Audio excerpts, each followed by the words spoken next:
All right, ladies and gentlemen. So someone wanted me to make a quick 5-minute video proving that Hunger and Cold actually out DPS's, my bad, Flurry Axe out DPS's Hunger and Cold, like the actual math behind it. And I was like, okay, fine.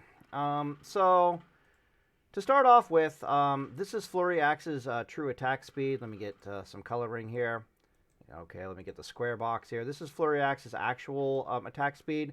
But this is just a rough estimate. The out of 100 attacks, if the weapon has 7.5% chance to proc an additional attack, and that doubles with SOR to a 15% chance to proc an additional attack. You can see here that out of 100 attacks, we should be expecting 115 attacks to flow out of that weapon, right? 7.5 times 2, 15% chance to proc an additional hit. But then those additional hits can also proc an additional hit. So if we take like this 15 additional hits that we get out of this thing here, and we multiply it by another 15%, the chance to get even more attacks out of our Flurry Axe, we're picking up like an extra 2 attacks. If I then take that 117 actual attack figure number, and let's go clearly, these 100 attacks at 1.5 weapon speed took 150 seconds to complete. But we actually got 117 attacks out of it, so I have to divide that by 117. And we get a number very, very, very close to 1.28 seconds. The reason why I just say 1.28 seconds and not 1.282 is because we didn't go to the 3rd, 4th, 5th, 6th, 7th chance to proc additional attacks. It wasn't, plus 2 attacks. It was plus 2.3 attacks. So this is the true weapon speed here. However, that 7.5% figure is just kind of a rough guesstimate.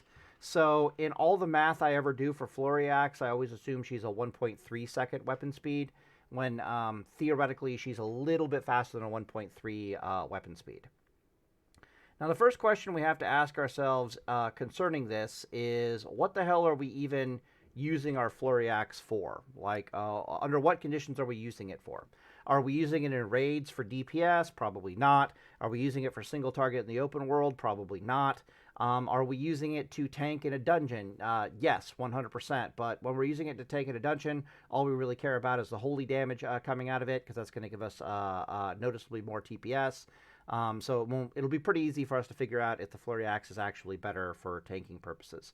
Then there is PvP. And in both PvP and tanking, specifically if you're tanking as a paladin, you're probably going to be tanking in dungeons, not so much in raids. You cannot rely on a lot of armor damage reduction under just about any circumstances. So I have it broken down here for what life looks like when your enemy has 30% armor, 40% armor, and 50% armor. As I said before, somewhere around 400. I say once you start getting over 400 spell power, or around about 400 spell power, Flurry Axe is competitive, if not outright beating Hunger and Cold for DPS purposes. So I have all the numbers written down here. Let me just proof those numbers really fast. So we have our Flurry Axe I have it written down that she does 82 white DPS, and she does 102 holy damage at 1.3 second speeds. This holy damage is at 400 spell power. The base holy damage of the weapon with a max rank Seal of Righteousness these days is going to be 22 damage. If we have 400 spell power, a one-handed weapon will be doing 20% of that, so that's the 80 right here.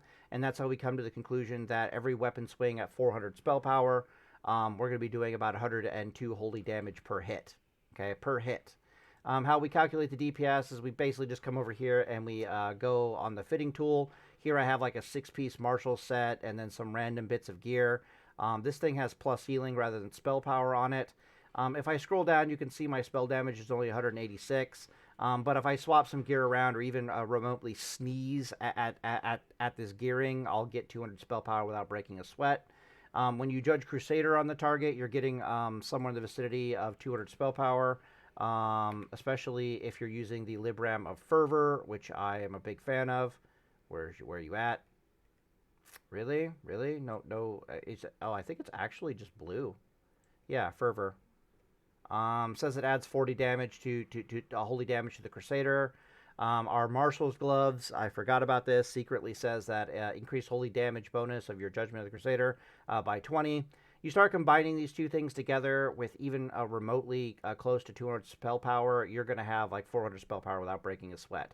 I do believe when I judge this, it does like 194 spell power or something like that with these two items combined.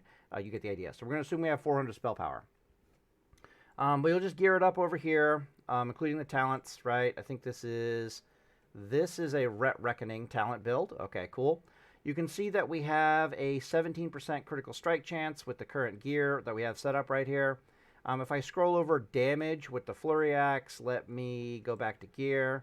Scroll over damage with the Flurry Axe, you can see it says 81.76 DPS. That doesn't factor in melee critical strike chance, I do believe. That's literally just the weapon variance divided by its speed. Pretty damn sure about that. So then I have to calculate in critical strike. If I'm wrong, then, you know, whatever, the math will be even more in favor of Flurry Axe. If I swap it over to a Hungering Cold here, let's go Hungering Cold. Make sure it's not Season of Discovery. Hungering Cold is so good that the Season of Discovery one isn't even buffed. It's unironically amuses me. They both do 73 DPS. All right, so we put on our Hungering Cold. She has a whopping 73 base DPS, 140 armor, 14 stamina, which is fucking awesome. She's a 1.5 second weapon speed, and she has +6 to sword skills.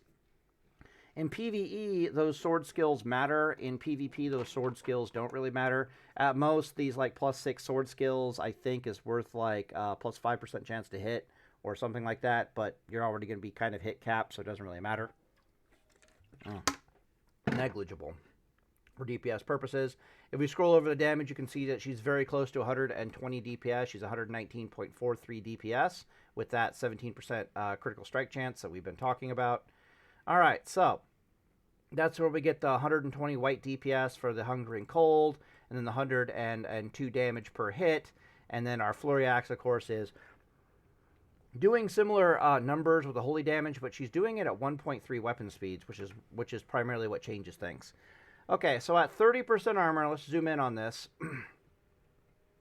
At 30% armor, Hungering Cold is panning out to do about 166 DPS versus Flurry Axe's 144.5 DPS.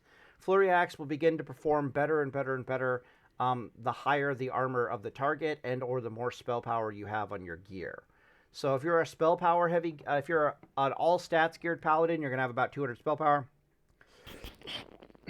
If you're not an all stats geared paladin, you're like in tier 2 or full Avengers, you're going to have like 250 to 300 spell power, depending upon how you're gearing. This is the low end of the spell power, the all stats gear spell power, the 400 damage. The 400 spell power is where Hungering Cold is still technically better, but you can see that Flurry Axe would very easily pull ahead if you had any more spell power whatsoever. Okay, so at 40% armor, you can see that the DPS is starting to tighten a bit. 140 DPS versus 128 DPS.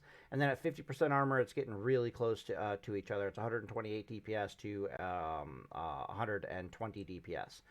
You can see that there's a noticeable difference in the holy damage spell power between these two.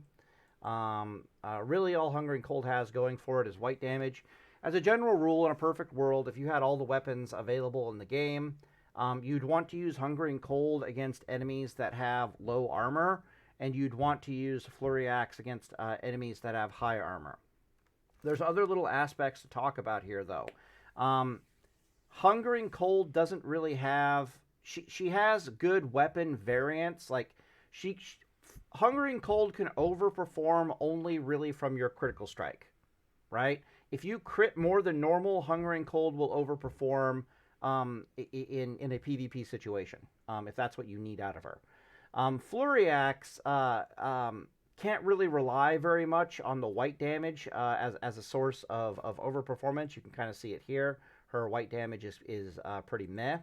But because she comes with this ability to suddenly I hit the target and I got like 3 extra auto attacks, she also has an interesting like overperformance characteristic. What else is there to say about Flurry Axe for PvP purposes? Being a little bit faster is really good for spell pushback purposes. She procs more frost oils. And since you have spell power, you'll get more damage out of the frost oils. Once you factor in frost oils into this equation, then the math becomes even closer. What's the other one? More lifesteal procs. Definitely want to have lifesteal on this stupid weapon. You could put Crusader on it as well. It's perfectly fine to have Crusader on a Flurry Axe. Crusader, basically any weapon enchants or any oils are going to perform better on the Flurry Axe than they're going to perform on the Hunger and Cold. Even the Wreck Bomb is better with the Flurry Axe because, again, there's that good chance that it just noticeably overperforms. But again, the performance of these two weapons is remarkably close to each other if you have even remotely any kind of spell power whatsoever. If you're going over 400 spell power, then yeah, Flurry Axe just ends up doing more damage. The last thing I want to talk about is the average armor that you can expect from your enemies in PvP is 40%. The reason for this is because all those damn clothies, mages, warlock, and priest, they have access to their cloth gear puts them at about 25% armor, and then all of them have a spell they can put on their character to increase their armor noticeably further. And the total effect of everything basically is that they're running around like 40% armor. So, for example, a mage might only have 30% armor, but when you hit them, your attack speed is slowed by 25%, right? Do the math. Priests have inner fire, which give them a metric fuck shit ton of armor, giving them damn near 40% armor. And then warlocks also have a shit ton of armor on top of also with their little spells and abilities and blah, blah, blah, blah, blah, on top of possibly having Soul Link to boot. So generally speaking, I look at all my mathematicals from my enemies have a 40% armor perspective.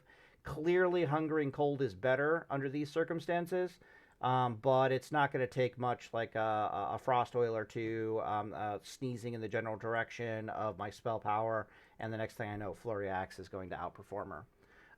Right, so anyways, the whole purpose of all this math was to identify at what point, like where's the break point where Flurry Axe begins to outperform Hunger and Cold, and under what conditions. Has to do with your spell power, and it has to do with the enemy's armor. Anyways, I'm trying to keep this video short, so I'll end it here. Deus Vult.